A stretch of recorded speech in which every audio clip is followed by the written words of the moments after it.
Naam, sasa leo tunaenda kutazama head to head kati ya kocha wa Young African ambaye amesajiliwa kwenye hili dirisha kubwa, lakini pia tunaenda kutazama head to head na kocha wa Wekundu wa Msimbazi, na ikumbukwe wababe hawa wawili wamewahi kutana kwenye ligi kuu ya Afrika Kusini. Sasa nani ambaye ameibuka bingwa mara nyingi kwenye ligi hiyo ambao wamekutana Afrika Kusini, na hatimaye wanakuja kukutana huku Tanzania kwenye NBC Premier League, huku kocha mpya Magoba wa Young African yupo Yanga, lakini pia Steven Baka yupo Simba. Sasa bato imetoka Afrika Kusini na imehamia kwenye NBC Premier League. Sasa tunaenda kutazama, je, nani ni mbabe kutoka South Africa mpaka hapa? Je, tukatazame moja kwa moja. Ambacho natakiwa kufanya ni kukaa nasi mwanzo mpaka mwisho, lakini kama wewe ni mgeni na ni mara yako ya kwanza unatuangalia, basi hivi ndo vitu ambavyo tunavileta hapa Tubone Media. Hakikisha umesubscribe na kubonyeza alama ya kengele. Sasa bila kupoteza muda,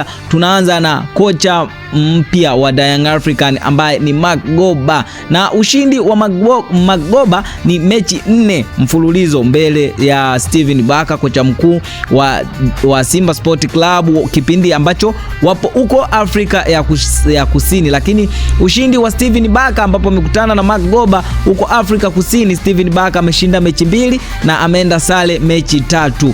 Mabao ya kufunga timu ya Magoba imepachika mabao 12 ambapo amekutana na Steven Baka huko Afrika ya Kusini, huko Steven Baka akiambulia bao 9 pekee ambapo amekutana na huyo kocha mpya wa Young African. Lakini uchambuzi wa takwimu na tishio kwa Simba, namba zidanganyi. Steven Baka amekuwa mnyonge kwa Magoba, kocha mpya wa Young African. Kati ya mechi 9 Baka ameweza kuambulia ushindi wa mechi 2 tu, huku akipigwa mara 4 na kulazimisha sare mara ya 3. Hii inamaanisha Magoba, kocha mpya wa Young African, ana wastani mkubwa wa ushindi na amekuwa akizisoma mbinu za Steven Baka kirahisi mno. Sasa hizo ndizo mbinu za Magoba, kocha mpya wa Young African. Sasa hiyo ilikuwa ni bato ya Afrika Kusini. Sasa hiyo bato imerejea kwenye NBC Premier League, wanakutana kwenye ligi kuu ya Tanzania. Je, nani ambaye ataibuka tena mshindi? Steven Baka ataendelea unyonge mbele